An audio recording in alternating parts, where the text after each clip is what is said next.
And there we go. So, welcome to project based learning, finding time in a hectic schedule, a very important topic. We are so glad that you are here today. And this session also has a raffle opportunity. So, thank you so much to our presenter for that. Halfway through the session, I will put the attendance link in the chat. Make sure to fill that out. And then, as long as you stay till the end, we will announce the winner. And if you are here, that prize opportunity will go to you. So, thank you so much. And I'm going to turn it over to our presenter. Thank you, Audra. Well, good afternoon, everyone. My name is Dean Graziano. I'm the VP of Education at isit.org. And just to give you the 1-minute bio real quick, I've been an educator since 1985, social studies. I went from social studies teacher, department chair to curriculum specialist for a district. In Connecticut, which was the last state I taught social studies in, the U.S. Department of Ed came to our school, and I got a nice award, the American Star of Teaching, and said, now's the time to go to law school and change careers and go to administration to be on the dark side. So any administrators out there, I'm sorry, but I got out of law school, lived up to my word while I went, and then I became an administrator here in New Hampshire. With that being said, a couple of things I've done up here became a model for the state, the career academies. So I got called up to the Department of Ed. I've worked there for 2 years in the New Hampshire Department of Ed, and now I took on the national role at ISIT. So what I'm going to do today is kind of do an unorthodox presentation. I'm going to share a lot of stuff that I've done. The good news is I hope that everyone can take some of it away or part of it away or do whatever you want and make it better. But the goal of this session, as I've done it 3 times this past summer in 3 different states, I want people to think to work, if you will, smarter, not harder. I think we kill ourselves as educators. I've been in the trenches. And the idea of this presentation is a couple projects that may take a little bit up front, but once you get it down pat, they do 2 things. 1, they impact student learning, and 2, they cover your curriculum. So with that being said, let's begin. I'm not going to read word for word. I will expound, I hope, a little bit. But from that, where are we here? Okay. So with that being said, I'm looking at planning a hectic schedule. Every day is a hectic schedule for educators. I get that. This can lend itself really well to if you're teaching AP History or Government, if you're teaching an honors class, or just teaching a US or a civics class. All of these kind of activities will lend themselves for that. I will talk a little bit about interdisciplinary. When I started talking this at my school in 2000 in Somers, Connecticut, it was like that was a dirty word. What are you trying to do? And it ended up being almost woven in the very fabric at Somers High School. So interdisciplinary, you'll hear a couple things that started off slow and gained some momentum. First and foremost, isit.org is a nonprofit. We have some incredible funders that have 3 messages for me. 1, be creative. 2, impact student learning. And 3, let us know that it's getting some feedback from teachers. They're using it. Everything we do is free. We have current events. We do 2 a day. They're written by teachers, for teachers. We have people that are on, if you will, stipend payroll. We create 2 levels of reading each day. So our current events program has, I think, like 15 or 16,000 teachers that get the emails daily. So with that being said, that's just one thing. In a nutshell, we are video based. You can actually download, stream the stuff, and we still have, and I was sold, I couldn't believe it. We have about 35% of our teachers that still request a DVD. So I'm happy with that. We have a warehouse, but at first I was shocked, and I thought, maybe it's because technology, and to no difference to any IT people there, I think that might be the universal backup. They know if they bring in the TV, if they still have them, or the laptop, whatever, it seems to work. So we have any way you can possibly do it. The one thing I love about the teachable moments are they're really, really well done. They're PBS quality.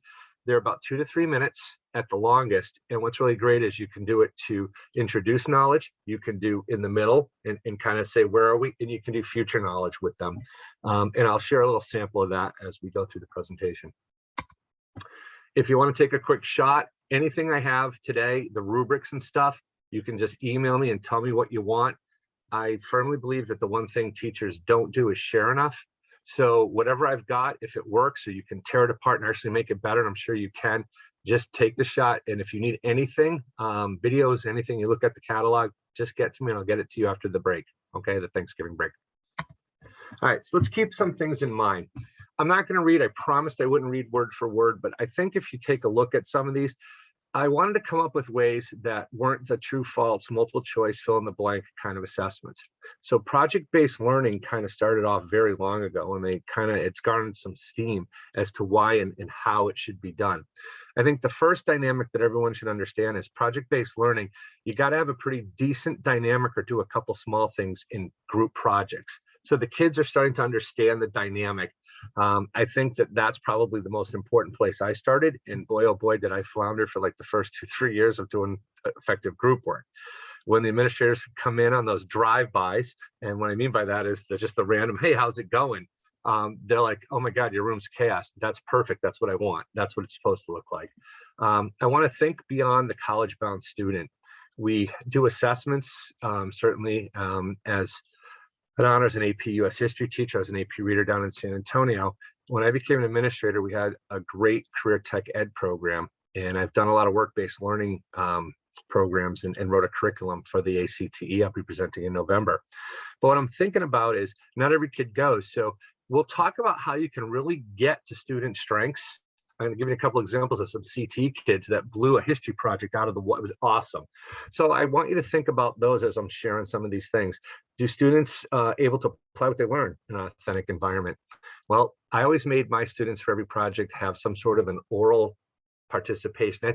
They had to say something, minimum 2 minutes, sometimes 12 or 15. Why? It's a great skill no matter which career they go, whatever pathway they've chosen. And how can we take the guessing game out of the students trying to answer and do things what they think we want versus what they want? So I'll share a couple things. This one was a labor of love, and I will explain it in a little bit more detail in the next few slides. But up in the top left corner, you'll see some rubrics. This project came about because I looked at the time frame, the pacing charts, whatever you want to call them, back in the late 90s, early 2000s. And for example, some textbooks, Plight of the Farmer, the Populist Movement, Silver Bryan, Gold McKinley, whatever. So I said, wouldn't it be great if I could just combine this really cool thing, still do instruction, but let the students work on it?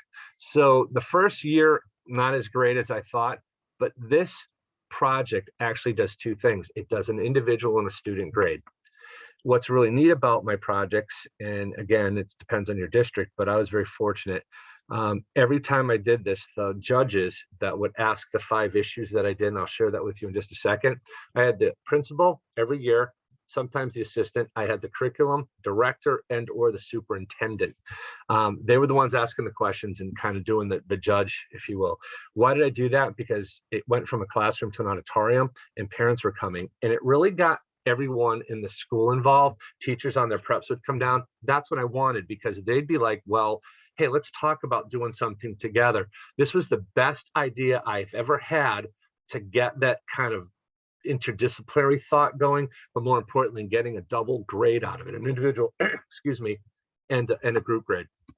To be specific, I'm going to show you, and I'm hoping if I could get a thumbs up if it works, the sound.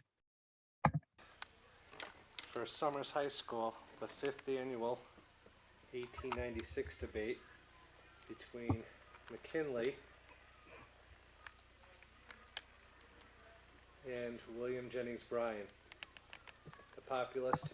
I just want to share a couple things. One, the classroom was open until through the night, and you'll notice on the right you'll see where the populace were. So they had like apples and all the motif. I got in trouble because that's a fire hazard, and the principal just said, let it go. It's been 5 years, nothing's happened. But the kids did everything. They came in. So the Republican side of this, these kids came in the next day in prom dresses, suits and old things, tuxedos they picked up. Populace came in jeans and all that. One girl actually dressed up like a cow. I thought that was original. But you'll see that right here, if the cursor will work for me, right in there, those are where the judges are. And there's like mugs of cider, sparkling grape wine to be like with the butlers, if you will, and all that. Where I'm going with this is I didn't do a thing here. I opened up my door. I did not do a thing with these students. Now they're also in regular class. We had a long block schedule. So everything, posters, everything, and how they laid it out is completely student driven and student voice. And Democratic nominee. That's me obviously narrating. So if I could Format get, will be the introduction will come first, And again, by the coin toss, the Democratic populist candidate for president will speak first in their introduction, and we'll have 2 minutes beginning now. Good afternoon and welcome to the I'm just going to fast forward. I'm here and you'll see the panel. So we have the media specialist, the curriculum director. As it goes, you'll see the superintendent, and then in the back is the principal. All right, so I'm trying to get it so I can show you a specific point. I think the key for the event was, did they really learn something? I think that was the question that everyone wanted to know. So at the end, we're all asking direct questions that had nothing to do with the issues. They actually had to think on their feet and answer this. We talked about you wearing something right now that would make it a little different. We also talked about McKinley ran what kind of campaign. Anybody can jump in on that. What was that called? Yes. All right, so front porch campaign. For Summers High And I School, just jumped it back. I'm sorry, folks. Was that Mark? So bottom line here is the students presented, came in all in one class. And what did it look like? How do we do it? So the students had this book that they created. And from this project, the students had to come up with the 5 issues. And I'll give you those in just a second. I want to take a screenshot of this because obviously, should the United States be involved in foreign affairs? The answer, yes. That's what the president or the vice president, whoever was handling it, and the extended answer. Why is this page important? Why did I put that first? Because when the students had the issues, and these were the ones that they had to answer for the 1896 Seminole election, the federal government, these are exactly from the book. I just took the problems of what was to be addressed over a 2-chapter period. And then I came up with this scoring debate rubric. As you look at the issues, the book was laid out. We saw issue 5, should the United States be involved, okay, on the sheet. But how did I grade? Well, the students, the debate format, the students actually wrote this out so they would know who went where and when. And then you have this kind of judge's score sheet. That's what everyone was given. But every student, so if one of the students was picked in their group to be McKinley or Brian or Hobart, the vice president, this is that book again. So the assignments are here. The group members are here. And then the issues. So if I'm Brian, I'm the student that's doing that. I don't, as president or elect or president, have to answer everything. The student that's assigned issue 1 better know what their group stood for, their party, and what the potential counter arguments would be. So if they didn't do well in issue 1, I could go right to say, Bryce, you didn't do it for us, right? That was his grade. So all of those issues, there was pride. The kids got a trophy out of this. Props, they laid everything out. This book lent itself, every group that I ever did this, obviously they just kept getting better and better. This was, I think, the second to the last one. Where I'm going with that, you can see the kids on their own, never thought of any of this. They went down to the principal and he wrote back all of 10 and hand delivered. They hand delivered this to the superintendent. They had it in like gold envelopes and stuff. Why am I excited about this? Because that's what it's supposed to be. I backed off, guide side, sage stage. I backed off and let the kids just get so immersed in the learning. And every single student actually said, what's the next project? What are we doing next? And I'm like, give me a second. Some of them are really great. I won't knock the ones that when we first started weren't, but obviously every year it got better. The greatest thing I ever had happen was a student came back and asked, well, his name's Andrew. Well, anyway, won't go through that. He came back as a freshman at UConn to sit and watch the kids do it because he was actually William Jennings Bryan 2 years before as a junior. And he's like, hey, Graz. And at that point, I let that go without Mr. Graz or Mr. G. Hey, can I come back? And the kids saw that. And it really went a long way. But this is a really neat opportunity to cover, if you will, the 2 chapters. If you're teaching AP, this is big E populace are very well and highly tested on the AP exam or honors, or you just want to have some fun. Because this is the election that stops the front porch campaign and goes to the buttons, the memorabilia, all that stuff. So the debate never happened. I don't want to do the history lesson, but I made it so the kids would really get immersed in this. Couple other things that really worked out, and I'm sorry, I'm afraid to like iron these because they're really old. So I'll explain. CSI was big when I started teaching, so I really was doing the American Revolution, and this is a thought at a red light. I'm going, I have something on the radio, it's like CSI, and I'm like, huh.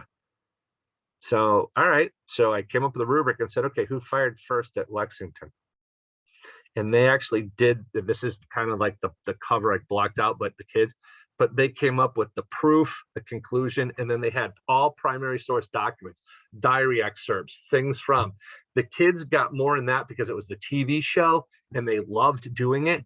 And for statistics, I did this for 6 years. Not one kid said the British fired first.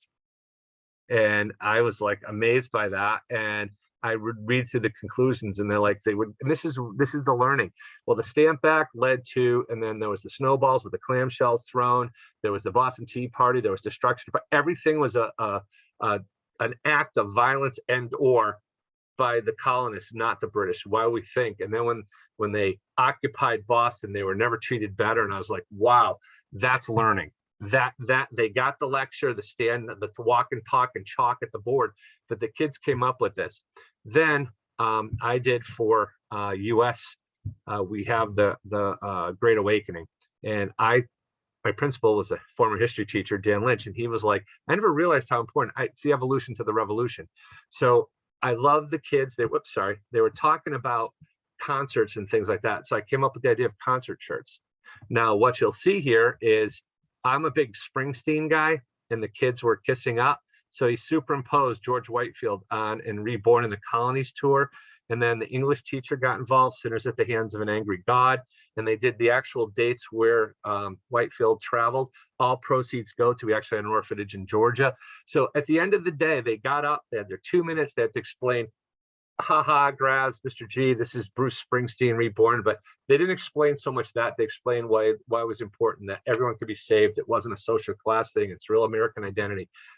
That made learning fun, and they did that. I gave them one class to prep and research. And if a kid couldn't do a t-shirt, I came up with some. I went to like the dollar stores, whatever it was, one of those places, and grabbed a bunch of different sizes. The kids wore these, made a deal that if the junior class, this was a sophomore project, I talked to the teachers, if they wore it for at least 3 classes, the kids got to stay an extra 10 minutes at lunch. The principal approved it. So you had all of my US 10, 2 classes, and 2 of my US 11s having already had this, wearing their shirts if they still had them.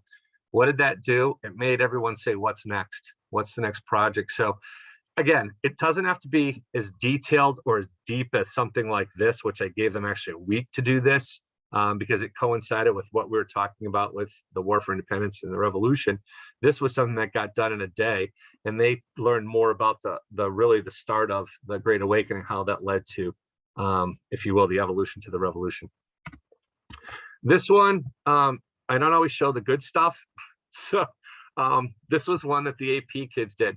So if you have an AP class, this is an idea that they usually take it the first Friday of May, and even some of the honor kids, and I'm going, okay, well, how do you keep them busy? So I came up with, they had to do all rebellions, or I would pick a topic and 3 or 4 kids could work together and they could create a video or whatever. What they did is they gave me these discs. I was able to find really the best ones and duplicate them and give them out to the incoming class the next year. The kids actually made study guides for the next class of the incoming class. How is that important? Because, oh my God, I remember Jacob, I remember Jill. That's the kind of stuff that made them actually look at it. And if they looked at it at least once to see their friends, it was good enough for me to say they're actually watching and learning and researching. Again, this is not one of the best ones, but boy, notice how we start off with Springsteen again. So the kids are trying to do it, and of course it's the best issue. But as you go through, they this is low budget, but they did the rebellion as best they could. And from this, they talked about Shay's rebellion. While they didn't get that into costumes, what they said was really great. Shay's rebellion, Bacon's rebellion. They talked about it, and then they finalized, and they got back and said, okay, this is what you show. Thanks for a great year. Okay. But the bottom line is that was kind of a way in which I was able to take an AP class. That wasn't one of the best ones that we have ever had, but I don't want to show just the best. They gave it their shot. That wasn't one that I did duplicate. There was another class that did an amazing one. They did, I think, the turbulent decade of the 1850s, and it was amazing. So these are things that I just found. You let the students run with it, and it's a really cool thing. They really get into it. And I think they don't have a problem having or trying to become the tutors for the incoming class, they got ones from their class. So it's almost that universal handoff, if you will, to the incoming class. This is something that it creates, and I will share that the person that does the narration for Dred Scott. So if you're teaching if you will, the Civil War, the Reconstruction amendments, and the SCOTUS cases, these seminal cases, obviously Dred Scott, Plessy, and Brown, you can do the big three from desegregation, separate but equal, all the way up in less than 15 minutes. The narrator for this, I'm very fortunate, is Lynn Jackson. She is the great-great-granddaughter of Dred Scott. And the really neat thing is, I did a presentation. I got asked to teach a U.S. and civics class here in New Hampshire. And the one thing for the job was I get to at least be in the classroom, right? And the president of the company said, yeah, we want you doing that to keep fresh. And I reached out to Lynn and I said, could you do a special thing, some of the things that kids will never hear or read that you have? So to give you a quick sample of how good this stuff is.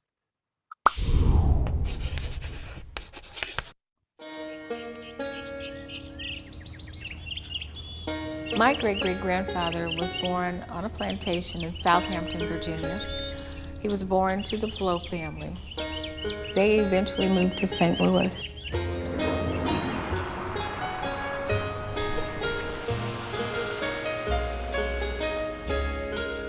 At this point, they had debts, and they had to sell something to cure those debts. My great-great-grandfather was purchased by an army surgeon. The slave is taken into the Wisconsin Territory, in what is now Minnesota. And he met and married a young lady. Slaves were prohibited actually to marry. So it's pretty special that they actually had a wedding. Brought back to St. Louis with his family. At that point, he had something unique. Missouri had a law that said once free, always free. And Wisconsin Territory is free soil, no slavery. If a slaveholder were to take a slave and live in the North, then that slave would be liberated. They were no longer a slave. But their owner refuses to free them. And in 1846, the slaves enter this courtroom to seek their freedom. At first it was just about their family, but ultimately it was about a nation. And my ancestor was Dred Scott. A jury of 12 white men set Dred and Harriet Scott free. It was a wonderful day, but it was short-lived. Scott's owner appeals the verdict. And then the Supreme Court of Missouri changed the precedent of Missouri to say, it didn't free him, and that's when he brought his federal action. Dred Scott's case lands in the U.S. Supreme Court. The court. Okay, it's like another 25 or 30 seconds. The point I wanted to share with everyone is they're well done. If you notice that throughout our teachable moments, when we do the Plessy versus Ferguson, we actually have a relative, Homer Plessy. So what's really neat about this is that you'll notice that there's key speakers. One of the ones we have, Joe Ellis, he's a Western Mass guy. I'm originally from Western Massachusetts, Pulitzer Prize winner. He speaks a little bit about slave when we do another one of our videos. Where I'm going with this is they're really great things that can be used before a class, or what I like to call that last, if it's a long block, and you've done your day, you've done your class, and you actually have like 12 or 15 minutes left. This can get put up on a smart board very quickly, or however you do in your classroom. And what's neat about it is there's still student learning going. And I've observed this throughout the country, watching the teachers utilize our product, and you don't see too many kids. I think it gets really well done. I think the way you look at the video, it's not cheesy or anything. And teachers have given us more feedback that it's bite-sized learning that you could use. I don't want to say for an exit ticket or something like that, but you actually could, because there's a question at the end. What do you think, or something like that. So I find that these are really great pieces to infuse into a classroom. You're talking about Dred Scott. You might be talking about Plessy. So remember we talked about Dred Scott, you put that on, it's a quick reminder, and then you're going into Plessy. When you're done with Plessy and you're started to work on Brown versus Board of Education, remember we talked about Plessy, separate but equal. No, it's not, it's inherently unequal. These are great little things, as what I would like to say, student boosts. They really kind of bring the information and the topic to the students. Court was stacked. Oops. What just happened? Sorry about that. Against Scott. Of the 9 justices, 5 were from slave states. And it just froze. All right. That's not. And a 6th from Pennsylvania also favored.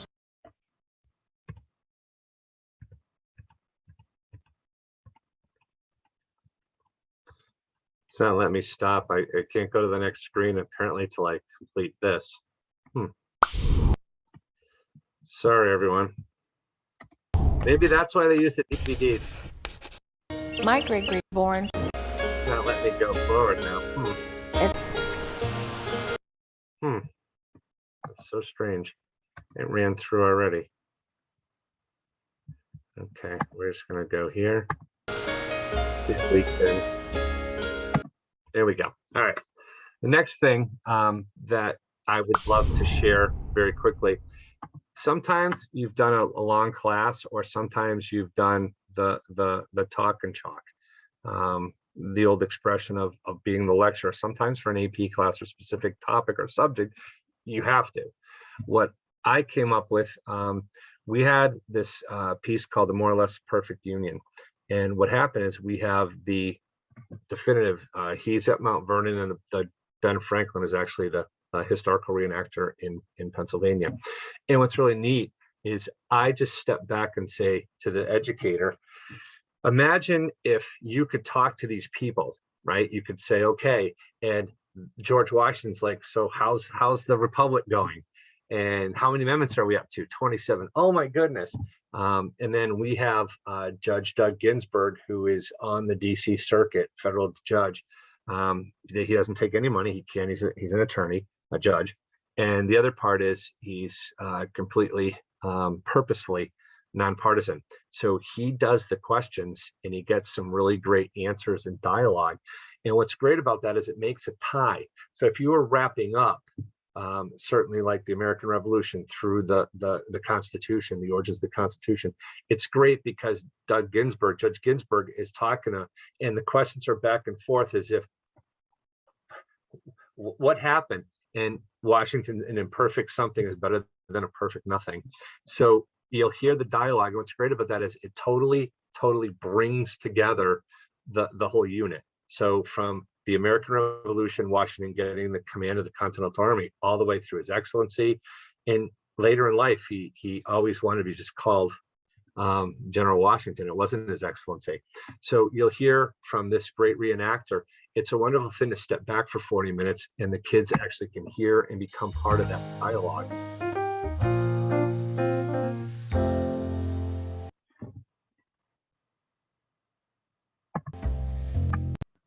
When one takes that position, one also assumes the role of an honest broker in the process, concerned with the process, certainly the content, but also the process. And so I did not speak very often because I felt it would be inappropriate to.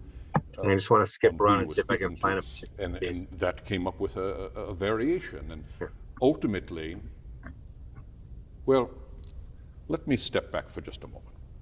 We came together in this city, and it was a very, very miserable time. It was a rainy spring. There was an outbreak of black flies. The conditions alone were enough to make tempers flare.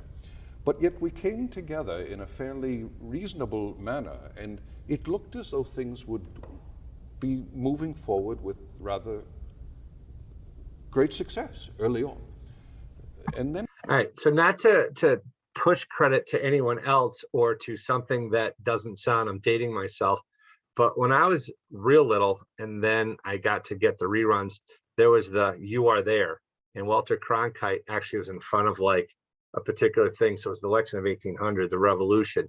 And what was neat was it's contemporary talking to the past and basically having this connection. So as a student, I'm not that old, but when I was in the 60s, I was born in 63. So you would see these events, and as you could then order them as I got older on VHS and then, if you will, DVDs. The really cool thing about that is they're black and white. I used them and I share with the kids. This is how I really loved history and I got into it. But what I love about this is it's that I didn't know that.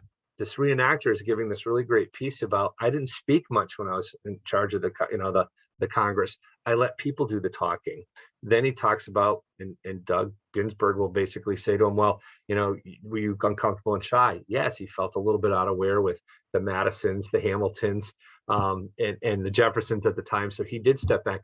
What's great is the kids really get a cool way of seeing history. And I don't want to say history comes alive, but in a sense, it's, oh, that's what they were thinking back then. And what Judge Ginsburg does is he prompts these things that really makes it a great unit from the start of the revolution to the Constitution. So it's a nice way to encapsulate a great piece in 40 minutes. You can even assign this to students. So that's just one thing that I love a lot about how you can infuse these experts of history to actually come and speak. And by June. And we're gonna have that same problem, aren't we? Yeah, we are. Things began to fall apart. Let's go back. It actually did it.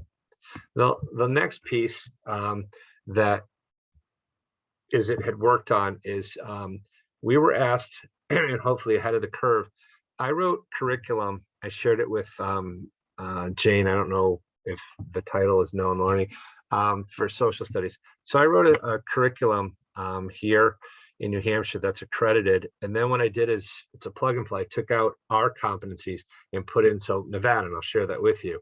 So for New Hampshire and for other states, you have to pass history, but then they added part B. You actually have to pass a percentage on the citizenship test, right? The USCIS test. What I love is everyone came to us and said, here's our ideas. And we said, okay, bring them on. You can't deviate. There's 100 questions. Here's the question. Here's the exact answer. You have to or will be accepted by USCIS for citizenship. More importantly, for your students that have to take this. So again, it makes better sense to have a judge doing it. So we thought, instead of rote memorization, how many amendments are there? Well, there's 27. Great. I want my kid to know the reason why there's 27 is it's not an easy process. 2/3 and 3/4. It's a little harder than just be a fleeting moment. So in this case, this is the quality of each question. They're exactly 2 minutes. So you have 100 videos, 200 minutes. The bottom line is you could give these as you're going through a course or a civics piece. And this is personally one of our best projects.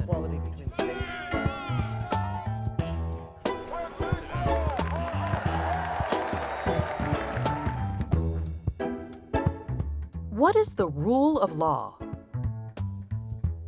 The rule of law is a cornerstone of the American Republic.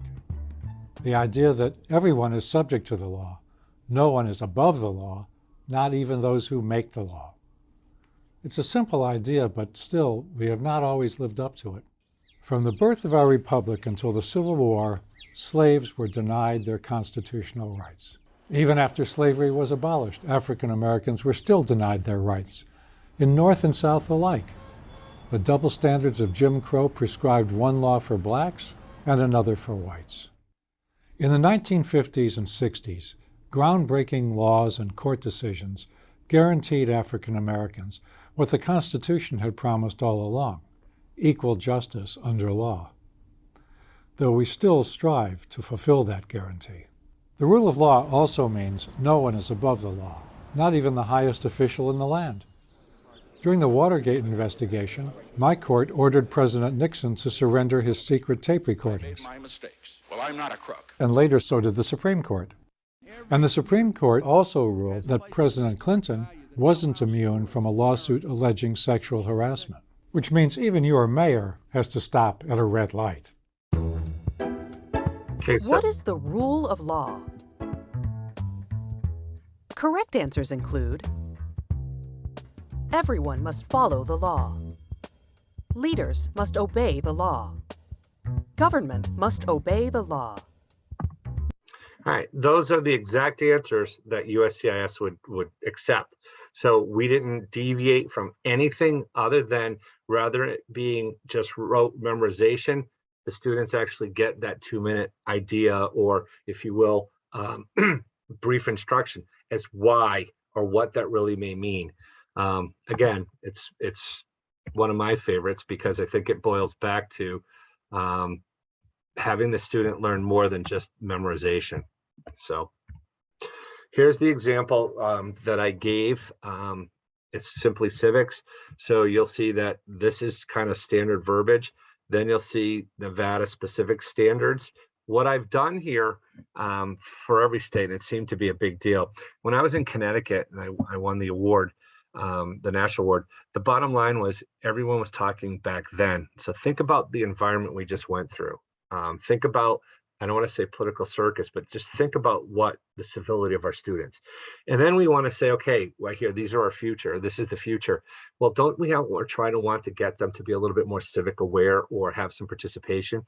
So I came up with this idea years ago in civics awareness. So obviously the student for your state, they can go and they can get the list of their state legislators, the U.S. senators, and then down here it got cropped, says, I want you to go look up your U.S. representatives. They got to do a little something. And then all the way over to the right, you'll notice that there is something the students need to do. They need to pick an issue that may be at the local or state level, and they're not going to email it. They're going to actually have to write a letter, something I think we've lost as well. And I got a lot of positives on that. And the students could work as a group. They could pick an issue that was pertinent to their township, city, etc. And they have to write a letter. And they actually have to start taking, if you will, some sort of advocacy towards participating in the civic process. So that's one clip I wanted you to see, because for me, I think that's a big piece of why we want civics for our students. What's the next step? And we can't teach them civics if they don't understand the process because they're not involved in it. So for what it's worth, that's an exact copy, a clip of the actual syllabus that I created for Nevada. I can get that out to you. Jane has already looked at it. The bottom line is if you can take it, cut it, use it, there might be, you already have a great civics syllabus, but if you're on and looking at something like how would I do, or what material could I use for, even if you use that, it's done for you and it correlates to the standards for Nevada. So it's just a thought. I did it. I've done like 12 states already. We are working with, like I said, New Hampshire, Rhode Island, Utah. So for what it's worth, if you can use any part of that, take it apart, use some of it, all of it, it's yours. I can send it to you. And again, Audra, just so you know, because DOE protocol, I worked for the New Hampshire DOE, I let Jane look at it first and go through, and she somewhat scrutinized. So that's for anybody that may wish it. Let's look at some student work. So some more ideas. Here's the idea of having students create their own rubrics. And while I thought this would be the biggest bust one could think of, this was something where we were doing World War I. So I wanted to do other things that would be the sidebars of history. So for example, propaganda. So one of my honors arts kid came up and said, well, I want to do a piece on propaganda. So you'll see her poster, and then she made, there's more to come, but she made 3 or 4 of the actual posters, loose lips, sig ships, etc. And she goes, I want you to judge my presentation on my art. I love art. I want to do something propaganda. Sounds good to me. Cindy said, I love photography, Mr. G. You know, I'm doing it for the school newspaper and blah, blah, blah. I'm like, fine, images and of the war. So that sounds great. One of our woodworking kids said, I want to do trench warfare. And he did with a jigsaw. He did this amazing trench and explained how trench warfare and the no man's zone, and just was tearing it apart. He did a great job. That kid hated history. His name was Don Lane. He actually came to me the first day and said, I hate history. And he just started blowing away because he had the projects that he wanted to do. And then finally we had a student, and just, you know, her name is Kat. She is an English teacher right now back in Summers, where she went to high school. So she was a big English girl. She loved it. And she did hers on poetry and literature in World War II. I'm sorry, World War I. Where am I going with this? They gave some of the best assessments to show me they knew what they were talking about, because I said, what is your favorite thing? What gets you going? What do you want to do? And I keep hearing critical thinking. Everybody's mission statements, everyone says critical thinking. And someone asked me this past summer when I was in Washington, D.C. doing this, what is critical thinking to you? And I go, less talking and more listening. Because how do you want a kid to critical think if you do all the thinking for them? And thank you, everyone's class, great, but there's more to it than that. At the end of the day, we talk student voice. We talk all this stuff. They demand it, and I'm like, well, there's no better example of student voice in my mind than saying, how do you want me to grade, and are you competent to know? Because the kid on propaganda taught everyone about propaganda with their posters. The kid on trench warfare had that kids were mesmerized that he did all that. At the end of the day, that's the example of student-driven rubrics and student voice. And I think these are key things that we all talk about. We all say this is the next step and this is what we should be doing. You'd be surprised. I think the hardest thing personally was to let go and say, oh boy. And then you get stuff like this. That was the one shot. That was the first time I did student rubrics. And I got to tell you, the kids, the stuff looks pretty good. The presentations were even better. And that's what I wanted. They didn't show me, they told me. And that is the best way for me personally to see kids learning. The other part that we could do, or we did, is after my AP US history, I teamed up with probably tied with the best teacher I've ever worked with since 1985 when I started teaching. Louise Audette, she was a National Science Teacher of the Year and went down to the White House, full 9 yards. Her AP Calc got done, and we said, well, it's May, what can we do to keep the kids really happy? And I told you that for my AP class, I would do those discs for prep. So I said, well, I still have time for that. But one of the boys came up to me, he's cropped to the right, his name is Justin, wearing the black. And Justin said, I want to go to Tulane for architecture. Can I get a letter of absolutely. So we kind of talked, the teacher and I said, we're talking something that would get the kids excited. It would be a great project base. So we came up with 5 historical buildings. You'll see Mount Vernon. I think next to it's the Capitol. And then there's, I think, Monticello, and I can't remember the others. So the AP calculus and history kids did a scale, actually had the blueprints, talked about who lived, who worked, who was there, what significance it has. And that in and of itself, the kids were like, now the kid that did this is the architect. You can lift up top and see the rooms. I mean, there are kids that are overachievers. Where do we go with this? It was just a really cool way to have students go down and teach students. Was this part of the curriculum? Past curriculum. We'd already talked about the revolution. We were already, by May, for US 10 class, you're already in Reconstruction or at the end of the Civil War.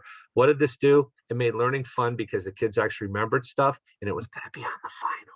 So at the end of the day, they kind of got a if you will, a brush up class, but more importantly, it was something that students got to lead. And I also think that's an extremely important part of what my job is to make them leaders, to have them take and become what I would say is the one skill we need the most with our students is advocacy. Speak up, talk, address, etc. So that again is one piece. And again, it's the interdisciplinary. The next one is something I came up with last year, and this is called the International Virtual Field Trip. And what came about was Kathy Carroll is the past American Association of School Librarians president. I reached out to her. The demographic for her specific city was such that I said, we'll buy the kids t-shirts. So that logo the kids got, they had all the countries on the back. We made concert shirts for them. And we gave them something where the idea was summer vacation shouldn't be a vacation from learning, nor should, if you think about the holiday breaks, the spring break, all that stuff, right? So I came up with all of our materials and put together this passport. Looks the same size, everything. The difference is this on the left side, you have the QR codes for the resources you'll need. It has the country's flag, geographic location, population, major export, etc. Right? Then you can print or have fillables. The kids do this. And what came about from this was, I think over here it says to date, this was a year 6,000. We have 15,000 passports given out. We do it all for free. It's like, here you go. And what does it do? To the right, I'm not going to read word for word. I promise I wouldn't, but it's an incredible supplement. It isn't just for history teachers or whatever. Geography is great. I think we need to push that more, but this is great for a world language teacher. Touch about and look at So say, for example, you're a world history teacher, you're teaching China, you're teaching, throwing up Peru, right? This is great because the students are going to learn where it is, what it does, and that might be a great relationship to work with a world history and a language arts teacher. With most things being online, you can take languages online. This would be a great thing if they really fell in love with the country to say, okay, we don't offer Latin anymore. Well, we don't offer Chinese. You can take, the point is this became bigger than I thought because I just want to do something for a summer break. And what has happened is teachers said, and it's all grades, all the way down to 5th grade. You see the kids, there's always that one. And then I had to get permission. See the boy staring, he's turned around. Everyone turned around for permission. That kid turned around and like, now I can't use that picture. Kathy got permission from the parents. So there's always that one kid that has to buck the system. But the point is, if I go back, look at the books that we got pictures all over. Look at the work these kids did to know about the countries. And, at the end of the day, isn't that a really cool project to have them work on? Isn't that something that reinforces geography as part of your standards as well? So that was something that it's a really cool project. And I would encourage you, if you want to do something for breaks or whatever, vacation time, I think it's a really great way to keep the kids going. This is probably the biggest teaching unit I've ever done with a bullseye on my back. I went in front of the school board and said, I want to do an all-day, all-school lesson plan. It was just the Friday before Columbus Day. And thank God our superintendent, Tom Jefferson at the time, fell in love with it. I love it. Every teacher said no, except for my department. We were, at this point, the flavor of the month was UBD, Understanding by Design. So then I went in front of the faculty. I said, look, I'll tell you what, I'll do the enduring understanding and I'll give you sample essential questions. If you like them, great. If not, and then I want your buy-in. So this is an example. There were 2 more signatures, but every department, English, my social studies, they had to read. They had 7 days to change the essential or whatever. And then I even gave them suggested activities for learning. So what transformed from this was it was the day before Columbus Day, that Friday, and we had a half day anyway. So all the teachers, we'll see what happens. The school got transformed. I made these pamphlets out, so the kids got these. It had the enduring understanding, and they had to take the pros and cons of exploration. We laid out a schedule. The hallways were done where you had the social studies and world language, you had old world, new world. They were the hit, the world language, because I don't know how they did it for donations, but they fed the kids all day, all the different types of foods from old world, new world. So that became, I think, the favorite spot. I went to the local Burger King and got crowns. So the kids were actually monarchs, thinking things through. This became the food line. It was lunchtime anyway, just before we let the kids out. I think some of you know that even if it's a half day, you have to make sure lunch or whatever's provided. So I think the food service came up and did some stuff as well. You'll see that throughout the building, we had all the connections. The hallways had stuff going across. That was another fire hazard I got in trouble for. But at the end of the day, all the resident teachers that said this is stupid or whatever they thought were the ones that were what's next. And we did a Great Depression. We actually got boxes and had all the teachers get out of the parking lot. We had the kids make Hoovervilles. We sat out in the cold and we got permission from the fire department. We learned about the Depression. Where I'm going with this, it could be as big as this, or it could just be kids doing something with a math class or whatever. The bottom line is, if you look at the kids' faces, and it's not me, it's the day, it's the other teachers. And I think if you look at the kids' faces, they really want to learn. It's our job is to get them to want to learn. So this is just another example of interdisciplinary. This is the full Monty. This is jumping in the deep end. I did it one more time, and then I was about to just run into a wall as hard as I could because it got harder and harder to do just with everyone's curriculum. But suffice to say, you can do the small scale or the large scale. At the end of the day, I think the one thing that you get is the kids really have an impactful student learning opportunity. Finally, I'll wrap up one of the last projects. I went to an escape room and had one of the greatest times of my life with some teachers. So we have these 4, we have 79 different ed units. So I took 4 and I sat, and my director of education is a USA Today best-selling writer, Susan Gable. So we came up and had a ball. We took our are like the Civil War, Professor Forgetful in the First Amendment. He's teaching a First Amendment. We did everything out. We did the mystery. We did every single clue you can pre-print and put it, hide it, suggestions how to do it. We did a pilot of this. I got funding for 600 of these boxes and everything. We had all 600 requested like within a month. We had some of the best feedback on this. Why? Again, is it something that might interrupt curriculum? Well, if you're doing the First Amendment or you're doing the Constitution, you could time it. If you're doing the Civil War, you could do it there. But what's great is this is a really great way, and no difference to any teacher I'm talking to, but like the day before Thanksgiving, the day before Christmas or holiday break, the day before spring, whatever. These are great activities that still keep student learning going. And to me, the one thing I came up with and why I did this is what I was talking to all of you about before, critical thinking. And the bottom line is everybody's got to work together because there's some incentives. Some classes did, if you did it within the 45 and whatever, the teacher said, I'll bring in munchkins, whatever, Dunkin' Munchkins, or I don't know, whatever. They had some incentive. And the clues are hidden. We gave you all the clues, suggestions of how you could hide them. And what became really neat about this is it's an incredible, I would do something like this the first week of school. It's a great team building thing for the class. Get them all on board. If I have a second semester change of classes, this is a great way to start that first week. So I make suggestions. Again, please don't think I'm not the end all. I'm just throwing out ideas that may work. If they don't, that's okay too. I know how much all of you work in the classrooms. So these are just some ideas. Please take them or use them, make them better, whatever you can do with. That's the goal of today. So I wanted to kind of do my best to wrap up 10 minutes early. I did tell Audrey at the beginning. So again, this is the reach out, get anything that we did today. If you want rubrics on the 1896, I'll take pictures, scan, I'll do anything you want. Take a look at isit.org. Everything's free. There's no hitch. You register, you get 1 email a month. Top 3 things. The things like 4 sentences, top 3 things. If you're elementary, we have for elementary teachers, we have this new thing called Pups of Liberty. It's amazing stuff. It teaches the kids virtues. What we're on with virtues now is I think it's persistence. Those are great themes for the elementary level. Well, they're great for everybody, but they're really focused with cartoons. But our stuff, like I said, the History Speaks and some of the stuff we're doing, we just did the Berlin Wall. If you're getting into the Cold War soon, we actually have a gentleman who survived and talks about it. And he talks about what it was like.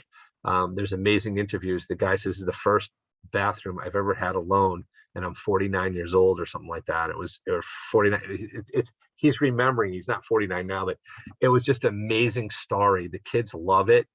We got great focus group stuff back. So if you go to isit.org, just take a look what we got. I think there's amazing stuff. If we don't have it, reach out and we'll try and figure it out. I got asked, do you have any career tech ed? So I took the 12 standards and created competencies, and everyone seems to like it. I'm speaking in November in your home in Vegas. So if you've seen the weather out in the Northeast, Buffalo and where my company is based in Erie got 66 inches of snow. So it may be a little slower, some of the staff getting in, but my promise is if I get a call, I'll at least get back to you within 24 to 48 hours. If it's a weekend, I'll do my best to get materials to you. If anyone wants those rubrics, they will come out the Monday after. I think that's the 28th, right? So the week of the 28th, anyone that gets me an email or wants or has any ideas or thoughts, I will get back to you and I'll say, yeah, it's going to be photocopied and sent to you. So with that being said, I wish all of you a happy Thanksgiving and a great rest of the school year, and thank you.